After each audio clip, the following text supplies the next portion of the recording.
Good morning. My name is Rachel Carruthers, and I'm the events manager here at the Portland Regional Chamber of Commerce. Welcome to Growth Basics for Business, a monthly breakfast seminar series which provides a forum to gain useful do-it-yourself workplace solutions and insightful, actionable tips. Today is a second event in the 2024-25 season of Growth Basics for Business, and I want to thank Eaton Peabody for their continued support of this virtual event series again throughout the season. This morning's topic, Safeguarding Your Brand Reputation in the Age of AI, is presented by TJ Winick, Principal at Essex Strategies, and Rebecca Emery, Founder and Marketing Advisor of Seacoast AI. Today, TJ and Rebecca will delve into the significant risks that emerging technologies pose to businesses of all sizes. Through real-world case studies, they will examine how AI-driven threats such as deepfake, scandals, and misinformation have undermined brand integrity. We'll walk away from today with a clear understanding of the stakes involved, actionable strategies to strengthen your brand's defenses, early detection of AI-generated threats, and effective response plans. Like all the Chamber's virtual signature events, today's presentation is free and is being recorded. It will be made available for free replay on the Chamber's website and YouTube page. To keep up to date on all the Chamber's news and events, visit our website, portlandregion.com. Check out our events page and sign up for our weekly email newsletter while you're there. Now, before we begin today's program, I just want to remind everyone that we are using a platform called StreamYard. This platform provides improved production and interactive elements that truly enhance virtual events. On that note, I'd like to point out that when you have questions for our presenters today, you can type them in the YouTube chat. They'll be relayed to TJ and Rebecca throughout the presentation. We'll also save time for Q&A at the end of the event. At this point, I'd like to acknowledge our presenting sponsor of Growth Basics for Business, Eaton Peabody. For over 7 years, Eaton Peabody has been the presenting sponsor of this series, and they've continued their support this season. Eaton Peabody is a full-service Maine-based law firm with nearly 50 attorneys serving Maine clients from offices in Augusta, Bangor, Ellsworth, and Portland. They assist companies of all sizes in a variety of industries.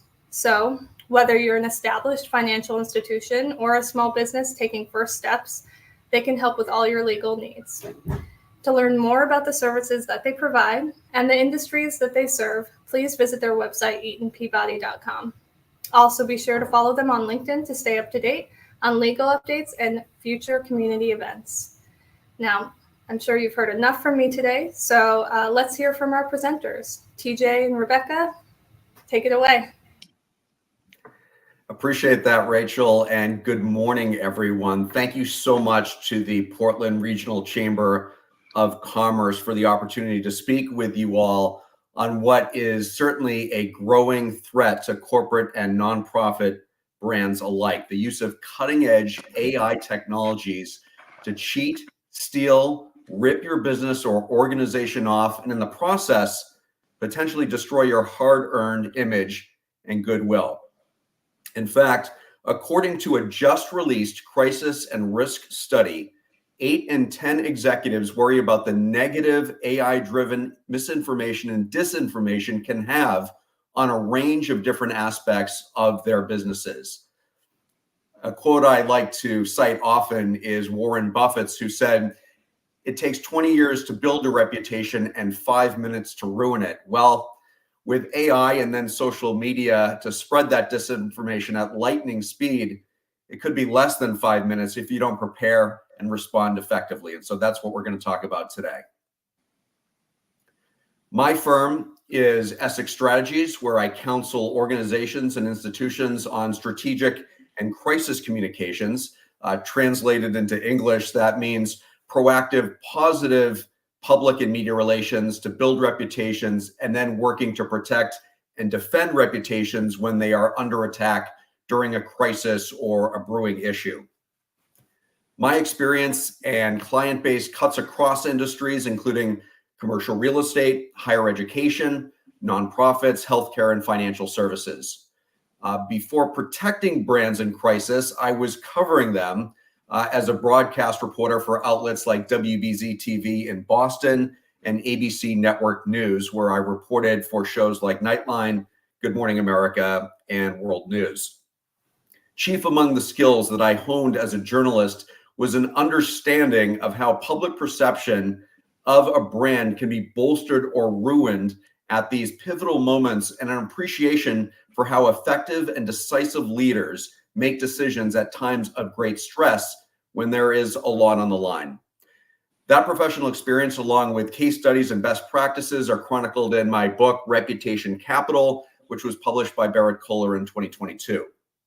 And before I was a reporter, I attended Colby College, where I wrote for the student newspaper and cultivated my love of writing. I'm going to hand it over now to my co-presenter, Rebecca. So my name is Rebecca Emery, and my background is marketing communications and public relations and digital marketing and graphic design and a little bit of sales. I've been on the other side of the camera from TJ, working at companies to help them craft their public messages. I have experience in B2B and B2C markets, both in hardware and software, database platforms, and I also have agency experience. When ChatGPT was first released to the market in November 2022, a lot of my colleagues in public relations approached me and said, what is this technology and is it safe to use? And I challenged myself to create a training for our organization, and that has just led to an incredible amount of discussions and education around what is generative AI and what are its risks to businesses and what are the best practices. You know, this technology did not come with a user's manual. And so for many of us, we were sort of figuring it out in real time. And since then, now I focus on all things generative AI plus PR and communications. In particular, I teach things like strategies, tools, and tactics for using generative AI. I talk about responsible and ethical use of AI.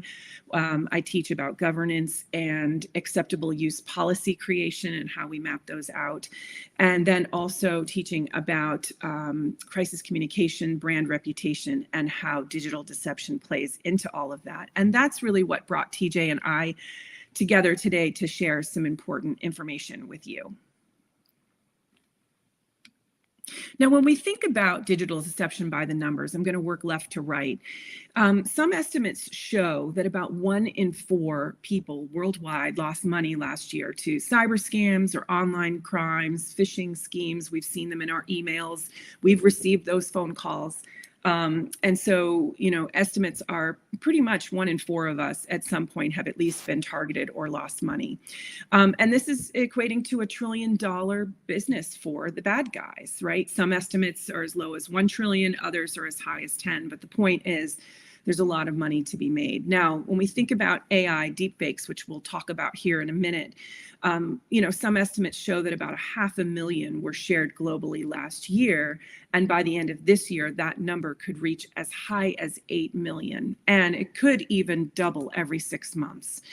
Now, the cost to reach 100,000 social users with a weaponized deepfake is about 7 cents per view. But the cost to try all these AI tools, those are free. So that's just, you know, part of the challenge that we have.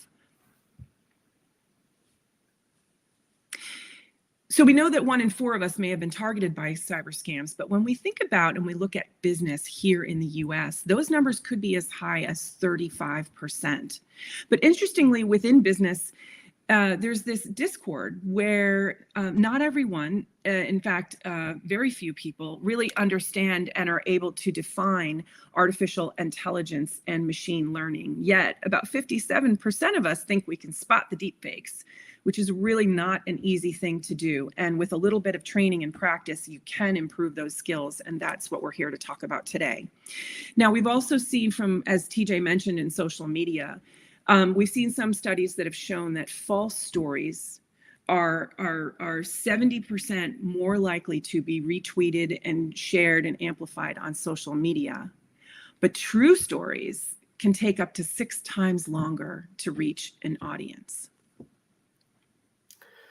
So we are all aware that generative AI tools, that is AI that can create new content such as text, images, music, and videos, have garnered immense attention for their potential across both business and creative functions. However, it's crucial to recognize and prepare for these seismic shifts these tools are already having when it comes to spreading disinformation. And Rebecca cited some of those numbers. AI has lowered the barrier to entry for bad actors while simultaneously increasing the sophistication of their efforts. Needless to say, this is a bad mix. It is becoming increasingly harder to distinguish between fact and fiction. And because of improving translation tools, cyber criminals are launching more convincing attacks worldwide with emails in any language, utilizing local jargon more effectively. So those phishing emails that Rebecca mentioned, you used to be able to spot them a mile away, not so much anymore. This is a game changer for all of us in reputation management. And that is why Rebecca and I are teaming up, because we recognize that we have some overlapping and complementary skill sets that address what organizational leadership increasingly need to know and have top of mind. My primary focus is media, corporate, and crisis communications consulting, where Rebecca's expertise is AI focused, using strategies and know-how for both proactive marketing as well as reputation building and protection. Together, we are training clients on how to prepare for digital deception and how to respond in order to mitigate the impact. So a little bit about what we'll share today, some real-world case studies of brands that have been targeted with malicious digital content and communications, the different types of disinformation, nuances and tips on how to spot them, what exactly is at stake, and why your leadership needs to be paying attention. The steps you can take before a crisis strikes to build a type of reputational armor, response protocols when an AI attack occurs, and then managing the public response. That is, having messaging ready to go so you're able to facilitate a timely response.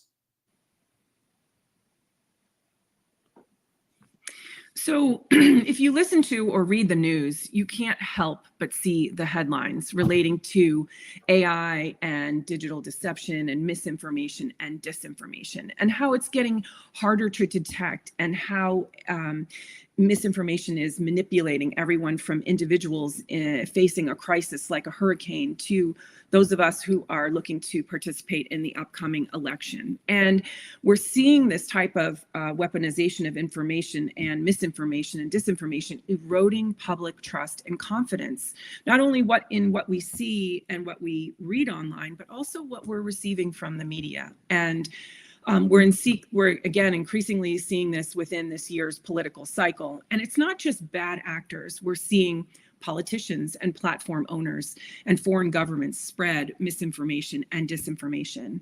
And we're also seeing businesses increasingly targeted. So I want to bring in a couple of examples here. The first one is a multinational company that was scammed out of about $25 million. The bad guys targeted a senior member in the Hong Kong office. So imagine a multinational company, a lot of Zoom calls going on, people in various offices. And interestingly enough, everyone on the video calls except for the victim were digitally recreated from publicly available video and audio footage. During those calls, the deepfake CFO, over the course of a few calls, ordered about 15 money transfers to take place. And the scammers stayed in touch with the victim through instant message and email and one-on-one video calls. And this went on for about a week until the victim finally contacted headquarters. But by then it was too late and the money was gone. This summer, Ferrari executives were targeted. And in fact, one of the senior executives received messages from a deepfake CEO, and essentially saying things like, hey, did you hear about this big acquisition? I could need your help. But interestingly, the person that was targeted, noticed that the WhatsApp messages didn't come from the CEO's usual mobile number. And in fact, the profile picture was different. But again, the threat and the urgency, the sense of urgency and the sense of secrecy kept coming. But before the scam could progress any further, the victim replied, sorry, sir, but but I need to identify you. What was the title of the book you recommended a few days ago? Apparently the CEO had recommended a book to all of his senior executives in a meeting.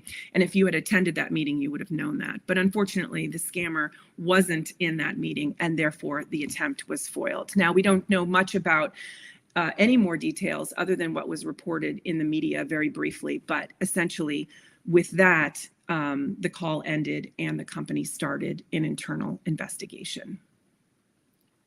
Now, WPP, they didn't fall for it either. This is one of the largest, world's biggest ad firms, and it was targeted again by a multifaceted deepfake scam. They used everything from Microsoft Teams and the chat function with that to a voice clone and WhatsApp and YouTube footage. And these are very common signals that we see when we think about businesses being targeted.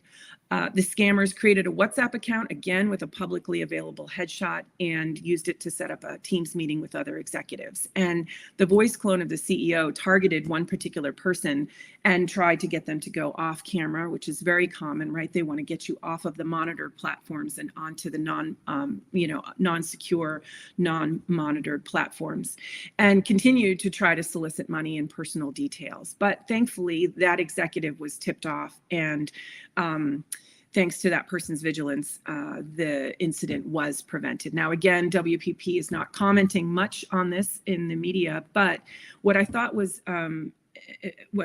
great about this example was that the CEO took a moment to inform employees about the warning signs. And these are good warning signs for all of us in business. Things like requests for passports, money transfers, any mention of a secret acquisition or transaction, anything where you're combining that sense of urgency and that sense of secrecy and isolation. Those are all good red flags for us to be paying attention to. And then I thought the last statement, of course, just because the account has my photo doesn't mean it's me. So I imagine that there are some of you out there that are thinking, wow, this is fascinating. But, I'm a professional services firm and I have a couple of offices, or I have a small family business. Do I really need to care about digital deception? Well, you do, because small businesses are increasingly vulnerable to AI-driven security threats due to typically weaker cybersecurity measures compared to larger enterprises. For instance, smaller businesses often have more limited resources when it comes to frequent software updates and patches. And this is at a time, again, when phishing emails and other tactics the bad guys are using are hard to recognize. With AI, scammers create communications that look and sound like they're from someone you trust. They are highly convincing, as Rebecca described, and personalized to deceive employees into revealing sensitive information or downloading malicious software. And hackers are using AI to exploit vulnerabilities in software systems at unprecedented speed and scale. So when we think about crisis communication and brand reputation, it's important to understand some distinctions, right? When we want to think about how we might be targeted, who might be behind it, what might be behind it in terms of the actual technology. And so it's important to understand these distinctions because this will influence our response strategy, timing, and messaging. So deepfakes on the left are completely fabricated content meant to put someone saying something or doing something that they weren't, like we'll see on the next slide. Cheapfakes, on the other hand, may have altered images with some truth to them. Perhaps a video was slowed down to make it seem like someone was slurring or sped up, or a deliberate removal of a clip or an omission of a clip. We just saw that last week on the national scale as well. And so it's important to understand the distinctions here. So on the next slide, so here we are. So you can see right here that on the left, this is an example of a deepfake. And this is Pope Francis wearing a puffer jacket, which we know the Pope would never wear a puffer jacket like that, nor would he hold his coffee cup or beer mug or whatever that is, beer can, like that, right? So it's pretty easy to spot these. And this, again, is an example of how you could use a Midjourney prompt to generate something along those lines.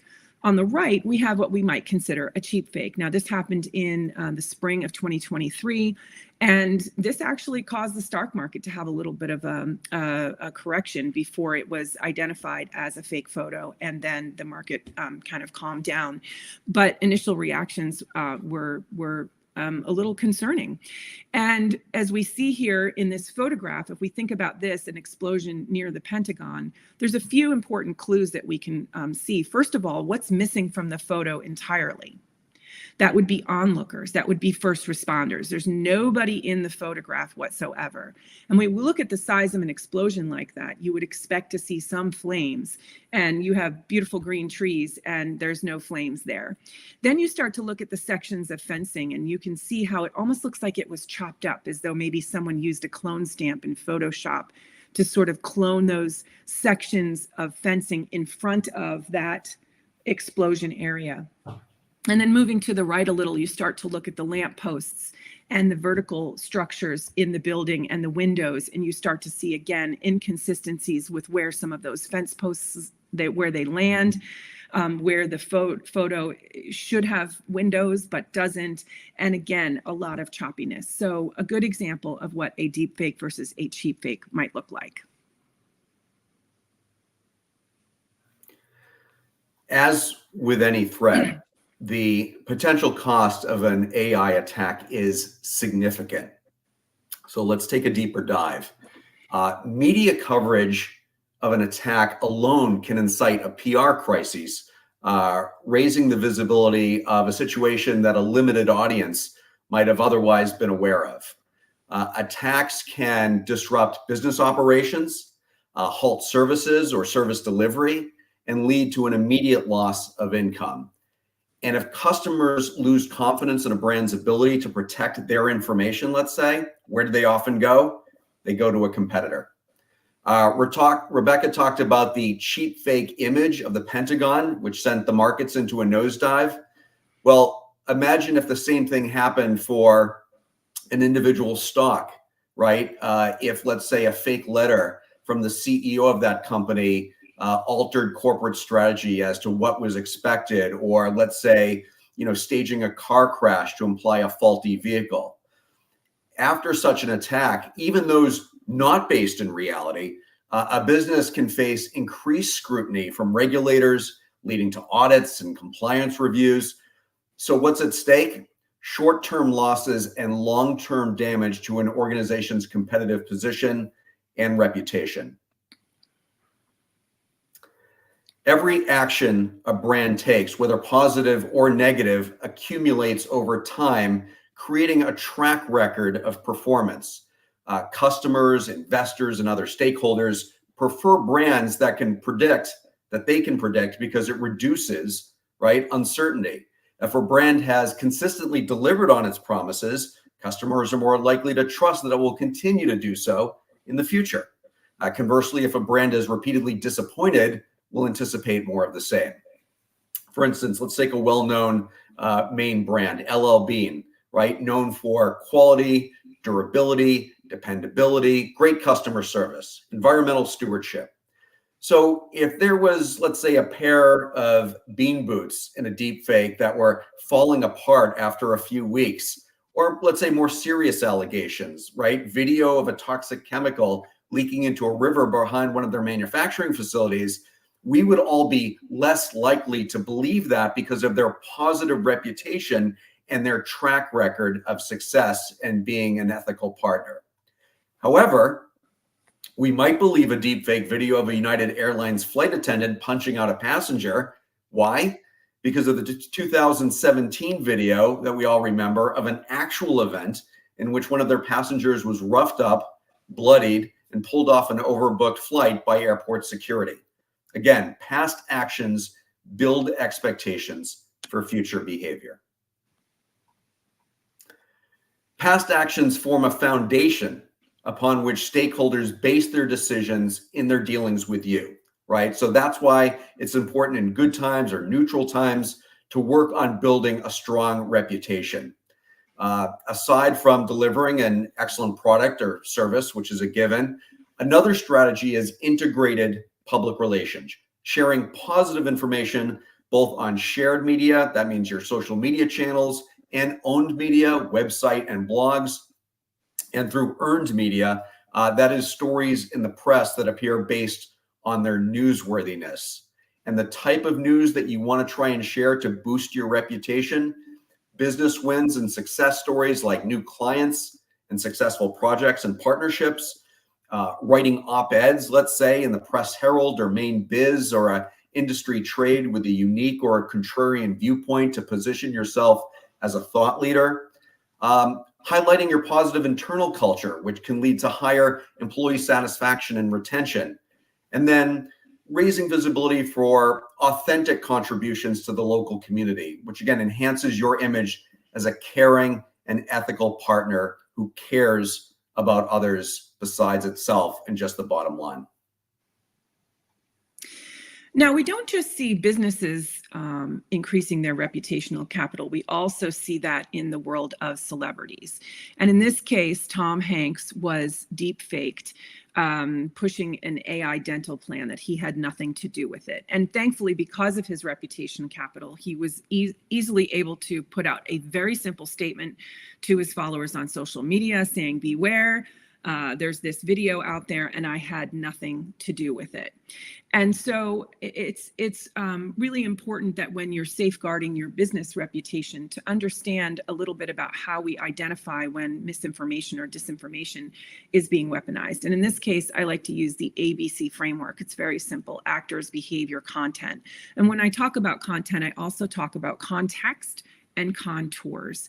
And so it's important to understand who is involved and what is happening. And does this seem far-fetched for the person? Is there some kind of opportunity to exploit or harm others or scam them? And so once we have an idea of the context from that perspective, then we start to look at the content a little bit more. And one of the obvious areas where we can see are flaws and inconsistencies. So in this case, you can see that the version of Tom Hanks that was used in this deepfake was a much younger version, doesn't really look like him in present day, probably was inspired from some kind of movie footage or deepfake footage that was out there. But it's important to think about the contours and some of the telltale signs that AI has traditionally been weakened, but certainly getting stronger in, are things like facial details, hair and hands and mouth and teeth, especially hands. It still struggles with that, as you saw with the Pope deepfake. But it's really important to be able to rely on your reputational capital and be able to put out a response statement defining what's happening. And if, again, like Tom did, just say, beware, and I had nothing to do with that. And so when digital deception strikes, it's important to understand that each crisis is unique and it requires a timely and transparent and thoughtful and adaptive response. And so first thing that we want to do is we want to identify the threat. And that's where it helps to sort of break down these technologies and understand the source and the context and see if we can even trace it back to the origin. And then there are some tools that are very useful for doing that, and I'll share on a couple of slides as well. But you want to gather up as many facts and details as you can, and again, understand if there's some kind of intent or to mislead or to harm or to defraud others using your reputation capital. And then next, you want to assess the impact, right? What's at stake from a reputation standpoint, and how could this impact your stakeholders if this information were to reach them or even go viral? We need to think about what public perception looks like, and really just understand what types of concerns or even compliance or legal issues might be involved as well, right? So really understanding the impact. And then next, we want to plan for that rapid response, right? We want to get our senior leadership and crisis team together, and we want to make sure that our message is adaptive, because it's possible that the information that you have at this point when you're getting ready to make a public statement may be very different than what you know in 24 or 48 hours from now. And so you want to make sure that that message is flexible and adaptive so that you can add to the story, add additional details, add additional call to actions. And as TJ mentioned, when you're building that reputation capital, it gives you an opportunity to go back and lean on some of the folks that can help support you through a reputational crisis. Everything from super fans to your contacts in the media to really help correct the record. And then, of course, you also have the social media platforms themselves, and you have to understand where this information is being shared, how it's being propelled. We know that these algorithms reward engagement, and so we want to make sure that we have links to some of those takedown pages available so that we can start to report platform violations if indeed this is disinformation and misinformation and we want it taken down. And then, as with every crisis, we want to make sure we're monitoring the situation very closely, and again, adapting our strategy as it evolves. And so when defending our brand reputation, our toolkit needs to include a variety of links and tools and resources. Again, some tools like monitoring for how we identify whether indeed there is AI that may have created or manipulated a piece of media. We want to think about monitoring social channels. We need to think about being able to report some of these pieces of media or misinformation on the platforms themselves. You may need to go even larger if this is a personal reputation situation. You may even need to rely on some third-party partners out there to help as well. And then also, if you're dealing with, say, a school, or you're dealing with an organization where you may need to call in authorities, you're going to want to have those names and links and phone numbers available to you so that in a crisis you could reach out and contact authorities as needed. And so while this isn't an endorsement of any one tool, this is just an example of some of the links that we might use during a reputational crisis of this nature. TinEye, for example, allows you to take a piece of media and take a look at it and determine if, in fact, it was AI manipulated. You can start with a simple Google search. When you go into the Google bar, there's a little icon that looks like Instagram or like a camera, and that's called Lens. And it allows you to take an image and put it into the Google chat window and actually start to figure out whether this has been cached and appeared online in the past. It can help you track down the origin. And then again, there's social monitoring tools, brand monitoring tools.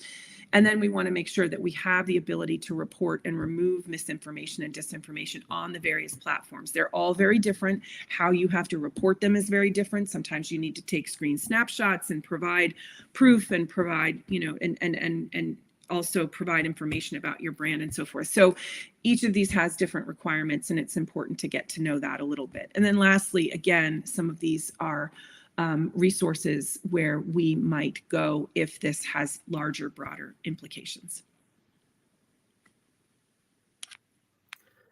So when a business or a nonprofit, let's say, becomes the target of such an attack, the instinct of loyal customers or followers, may be to share the content in disbelief or outrage. Yet it is vital that businesses request their followers not share the fake content, but to report it to the platform as Rebecca mentioned, as false, and to request that they not use hashtags that will just lump their responses in with those magnifying the malicious content. Involving loyal customers in this fight against misinformation also gives them a sense of shared responsibility, right? They're not just passive observers. They're become active participants in protecting a brand they believe in. The sooner deepfakes are reported, the sooner they can be flagged and hopefully removed from social platforms, reducing the risk of financial, legal, or reputational harm. The more a deepfake is shared, the greater the chance it will go viral, amplifying the damage it can cause. And of course, the number one priority, is ensuring it doesn't take hold and become widely accepted as the truth. So these are the types of questions you want to be asking yourself when you're targeted by a deepfake or another AI piece of malicious content. Who is important? Because misrepresenting a key leader, let's say, in a video or image can lead to distrust, not only for that individual, but for the entire organization. What is important? Because understanding the specific claim helps you craft a targeted and effective rebuttal. Where is important? Because this determines where the company should focus its crisis communications and response, whether it's issuing public statements, contacting platforms to have the content removed, or reaching out to trusted partners who may be shaken by seeing this disinformation. Understanding what stakeholder groups, such as clients, customers, partners, will be concerned about a particular deepfake determines what kind of a response you can craft. Because remember, each group will have different concerns, perspectives, and an emotional response to the threat. Also, credibility is key. So whenever you can, try and leverage a third-party verification, such as analysis by cybersecurity experts who can provide proof that the content is manipulated. So folks don't just have to take your word for it.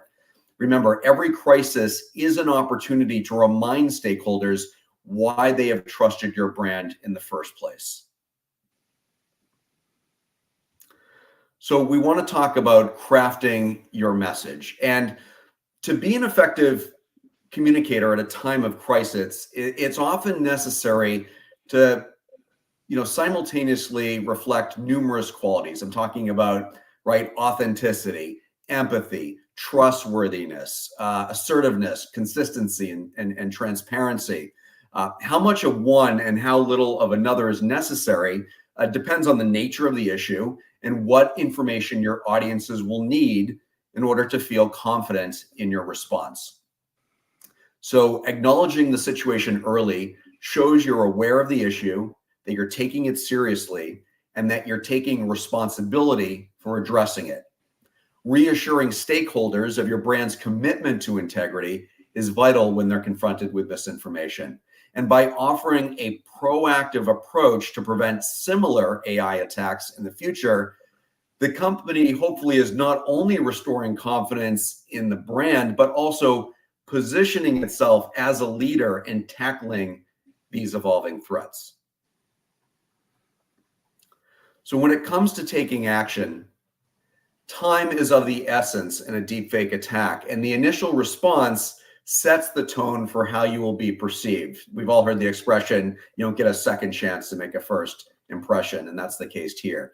As soon as the deepfake is identified, the business should be drafting a clear and concise message and free of unnecessary jargon to prevent confusion. Your initial statement should contain three critical elements. Number one, again, confirm that the deepfake has been identified and briefly explain what it claims. Provide proof that it's fake as soon as possible. Remember, I talked about those third parties. That might take time, but you'll have to update your message when that proof comes through.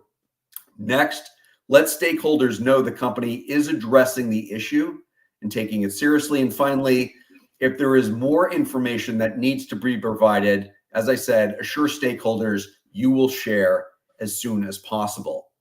And to ensure as many followers as possible know it's a deep fake, share the message across social media platforms, your website, emails if necessary. The more people who get your message, the less of a chance the deep fake will gain traction. With regard to outreach, you want to contact those social media companies, requesting the content be flagged and removed. We talked about encouraging stakeholders to report. The crowdsource approach can really amplify the company's ability to identify where content is spreading and get it taken down faster. Create actual positive content to help with search engine optimization, to improve those rankings of the accurate version of the information that was manipulated so that in the future it outranks the deepfake. And if necessary, engage with influencers and media outlets who can help debunk the deepfake and provide accurate information to their audiences. Again, whether you want to contact the media or not is really on a case-by-case basis. You have to sit with your team and determine, if we don't reach out, will that suffice? Is it just sort of, below the surface right now? Or has there been a critical mass of sharing of this content that we really do need to reach out and make sure that as many people as possible know that it was a fake? So we want to show you the example of one small business, a hypothetical small business. This is a coffee shop, and it was targeted by false claims that they don't ethically source their coffee. So you can see their public statement on the left and then the Instagram post on the right. The statement on the left is longer, more formal and detailed.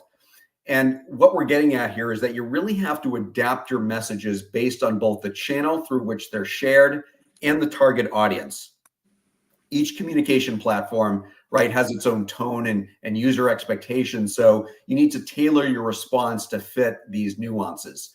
For instance, social media is a fast-moving environment where information spreads quickly, often without much context. So keep those messages clear, concise, and immediate. Deepfakes also require swift responses on social channels because this is often the first point of public interaction with the content for many. Your website, however, is a trusted source of information. So consider a link on social media that brings visitors to your homepage or another page on your site for a longer, more detailed statement and explanation of what occurred. Email should be used more for tailored direct responses or notifications to stakeholders who may have heightened concerns. For instance, employees, you're going to want to provide guidance on how to respond to questions they may receive about a deepfake, as well as any internal protocols that are being implemented as a result. And then taking action. So here are some initial steps to ensure your brand is prepared for a deepfake or a cyber attack. One, you want to detail specific steps in your crisis communications plan, which hopefully you all have, for verifying content and incorporating faster response times. You want to ensure that you have up-to-date lists of media outlets, social media platforms like Rebecca was showing, and influencers or partners to ensure you can quickly reach those responsible for sharing or removing content. You want to update your alert systems. Rebecca mentioned, monitoring services, Google searches to monitor for threats in real time. This includes setting up alerts for specific keywords, monitoring social media for mentions of the company, or tracking mentions of deepfake technology. And another one, and this is one that I help my clients with all the time, running tabletop exercises to test the effectiveness of crisis communications plans and response strategies in a simulated environment. These exercises are great at identifying gaps in response protocols, and so that you can then go back and revise the plan to make sure that they are airtight. Clarifying roles and responsibilities on the crisis response team and ensuring everyone knows their part in managing such a crisis is essential. Collaboration ensures that both the technical and communication aspects of the company are aligned in preventing and mitigating the damage of an AI attack. And so today's presentation only scratches the surface when it comes to protecting and safeguarding our brands in this new digital AI era. And there are lessons to be learned from crisis communications best practices and examples. In fact, we have a question in the chat. We'll get to that in just a second. So please feel free to join the chat and put questions in there. But we can learn in terms of best practices, right? How these brands and how these celebrities basically called out the misinformation and disinformation, and then how their fans supported them in that effort. And so it's important to understand that we need to look at, proven best practices, proven steps for crises. We need to look at this new technology and media and understand the actors behind it, and then look at what we can incorporate some lessons into that and how to mitigate the risk and potential harm to our brand moving forward. And TJ and I offer tailored workshops for crisis communication preparedness and response strategies. These are team-oriented, and they combine a mix of learning programs with tabletop exercises designed to really help you and your crisis team and your leadership team prepare for a reputational crisis. But most of all, again, they're meant to help us learn and become better prepared as AI technology becomes more sophisticated and more widely used in cyber crimes and in disinformation campaigns. And so we welcome the opportunity to help prepare your team and organization for a variety of crises, especially ones that relate to digital deception and cyber attacks, which prey on our familiarity and sense of urgency in the moment. And so with that, I think we have a few takeaways on the next slide, and then we'll get to some of the questions here. So from a takeaway standpoint, I think it's important to get better about spotting the signs, analyzing the incidents, becoming aware of what AI deepfakes look like and how this might be weaponized against us. And so we want to, again, as TJ mentioned, use that brand capital, use that brand authenticity and our values and our awareness to educate our stakeholder groups. And we want to develop a communication response plan that's adaptive and that gives us the tools and resources and template language and messages and protocols for being able to respond to a crisis like that. And we want to monitor the situation as it unfolds and be prepared to adapt our strategy for evolving circumstances. And then we need to stay in lockstep with the changing legal and ethical landscape around AI, including regulations and industry best practices. And then lastly, we want to develop these mitigation and prevention strategies, right? We have a question here in the chat that asks that Rebecca mentions some companies at the beginning of your presentation that experienced deepfake attacks. What were their responses and who do you believe addressed things in the best way? And then the question goes on to say, what are the most common mistakes that you've both seen in your careers? What lessons have you learned personally and professionally from those mistakes along the way? And I think the first question, and great question, which talks about what were their responses. In some cases, we don't know what their responses was, other than they spoke with the media and took the opportunity to share a little bit about it. And then as you saw with the CEO of WPP, he made some really great points, which is just because an account has my picture on it doesn't mean that it's me. And so it's these types of responses that can help us create mitigation strategies. But in many cases, these companies don't go forward. They don't make this information public, or they make very little information public because, again, that we don't want other bad actors to exploit those vulnerabilities. And then in the cases of celebrities like Tom Hanks, we've seen very quickly how he's able to say, this was a deep fake, this was not me, and, you know, beware. We've seen this with Taylor Swift and Le Creuset, which was another case example of two brands being used and weaponized against folks. And unfortunately, they scammed quite a few people in that particular scam. We've also seen it with several celebrities, and most recently with Taylor Swift and being deepfaked by a politician, and how that prompted her to take action to be transparent and share with her stakeholders about how she felt about this election cycle. So the second question, and TJ, maybe you can talk a little bit about this, would be some of the common mistakes that you've both seen in your careers. What lessons have you learned professionally or personally from those mistakes along the way? Yeah, wow, there are so many. I don't know if I could cover them in the remaining time we have, but you know, I think that working in crisis, and this includes both you know, deep fakes and more traditional corporate crises, is that folks just aren't prepared, right? I hear from clients all along the spectrum, whether it is forward-thinking brands that say we want to make sure that we have an airtight crisis communications response plan. We have our team together. We have templated language ready to go. And then I hear from people who call when their hair's on fire and they're saying, there's a reporter at my front door, I don't know what to do. So the biggest mistake that brands make, and thankfully it's very fixable, is that you need to have a plan in place, right? Because if you don't have a plan, then you're scrambling, whether it's thinking about what you have to do operationally or what you're going to say publicly.